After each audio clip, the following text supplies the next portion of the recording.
Bonjour. Le message d'aujourd'hui s'intitule La présence solennelle de Dieu, comprendre Genèse 3, verset 7. Genèse 3, verset 7. Les yeux de l'un et de l'autre s'ouvrirent, ils connurent qu'ils étaient nus. On a l'impression qu'Adam et Ève découvrent quelque chose qui n'avait pas attiré leur attention auparavant. Pourtant, en lisant Genèse 2, 25, l'homme et sa femme étaient tous deux nus et ils n'en avaient point honte. On constate qu'ils savaient qu'ils étaient nus. Mais leur nudité n'était pas gênante, leur regard n'était pas attiré à scruter la nudité de l'autre, en créant ainsi une sorte de malaise, une honte. Avant leur désobéissance, ils n'étaient pas dans une forme d'innocence quant à la sexualité, puisque Dieu leur avait commandé de s'unir afin d'avoir des enfants et de perpétuer la race humaine.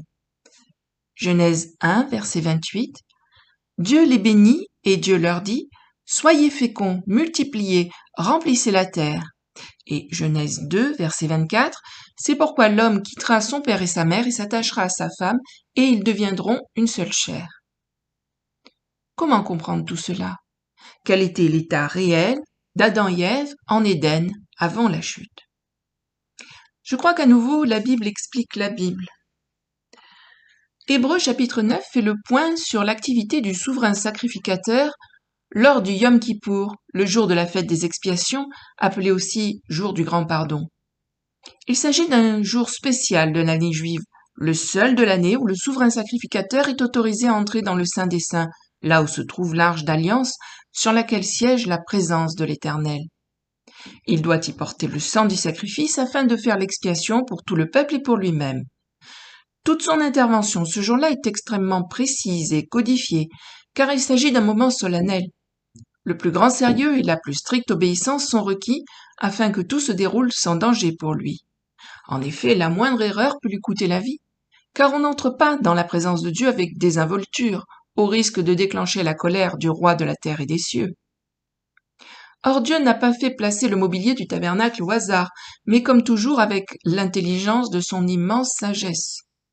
Ainsi, l'autel d'encens ou des parfums est situé dans le lieu saint, juste devant le voile séparant le lieu saint du lieu très saint, où se trouve l'arche. Sur cet autel brûle l'offrande abondante d'encens, de sorte que lorsque le souverain sacrificateur entre, officier dans le Saint des Saints, dans la présence même de Dieu, une nuée d'encens l'enveloppe et lui sert de voile, d'ultime séparation entre lui et Dieu. Cette nuée est là pour le protéger quand il approche de Dieu, afin qu'il ne meure pas en étant directement en contact avec lui.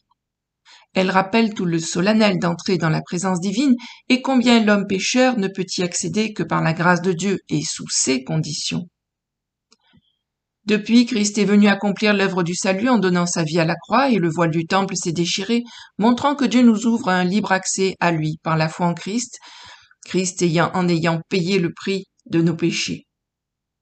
Couverts par son sang précieux, nous pouvons à tout instant entrer dans la présence bénie de Dieu. Revenons à Adam et Ève en Éden, avant leur désobéissance. Ils pouvaient être dans la présence de Dieu, naturellement, puisque rien ne faisait obstacle à leur communion avec lui. Pour autant, il est logique, bibliquement, qu'une nuée venant de Dieu couvrait leur nudité et leur permettait de paraître devant Dieu en toute décence et sainteté. On comprend mieux pourquoi, alors qu'ils étaient nus, ils n'avaient pas de gêne l'un envers l'autre ou envers Dieu, cachés par sa nuée. En effet, à plusieurs reprises, et je ne citerai que quelques exemples, la nuée, dans la parole de Dieu, est la manifestation aux hommes de la gloire de Dieu. Par exemple, lors du don de la loi au Sinaï, Exode 24, versets 15 à 18, Moïse monta sur la montagne et la nuée couvrit la montagne. La gloire de l'Éternel reposa sur la montagne de Sinaï et la nuée la couvrit pendant 6 jours. Le 7e jour, l'Éternel appela Moïse du milieu de la nuée.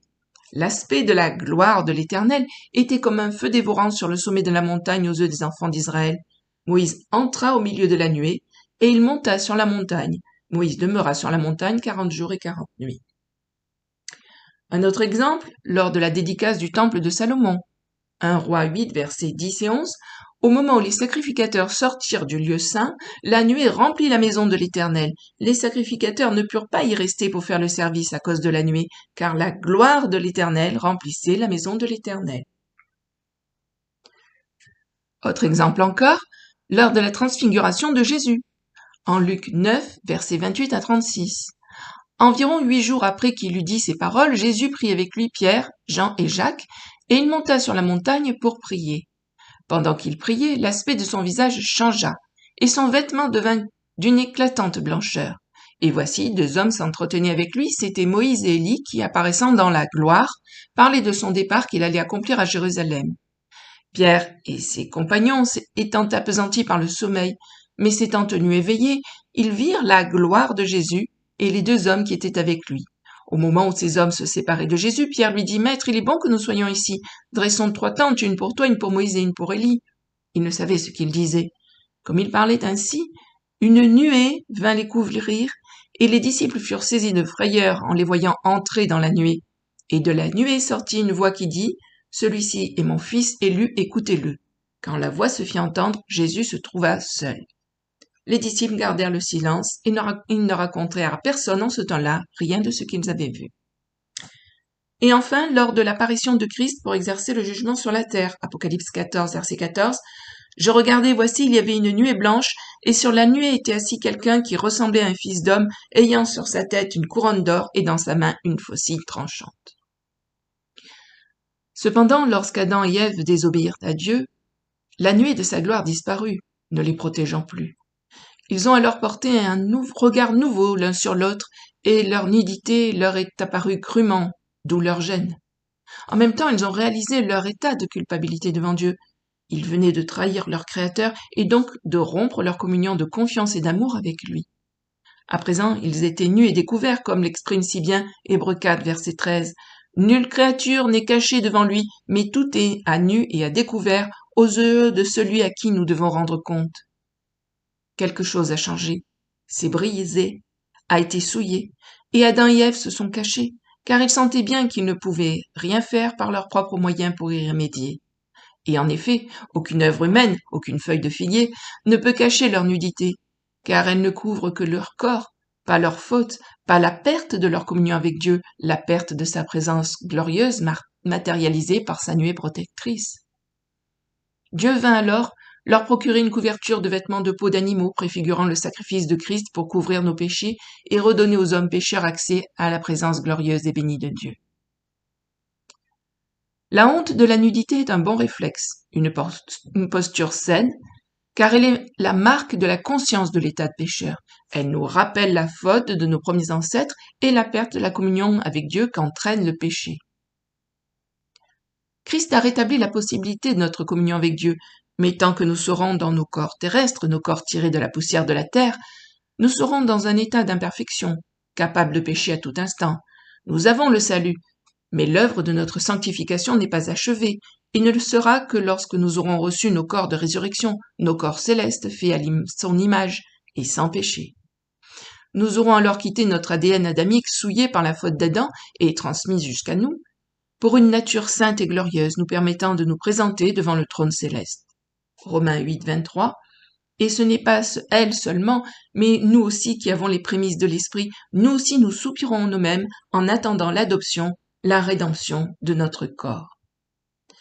Le salut est une magnifique œuvre de restauration qui nous permettra d'entrer dans la pleine volonté de Dieu à notre égard, ce qui est bon, agréable et parfait, comme le souligne Romains 12, 2. Que par notre obéissance, notre fidélité à Dieu et notre amour pour lui, nous puissions bientôt accéder à notre héritage céleste et entrer dans l'accomplissement entier de sa merveilleuse volonté. Voilà, c'est tout pour aujourd'hui. Je vous remercie de liker, de vous abonner à la chaîne et de me laisser un commentaire. À bientôt. Au revoir.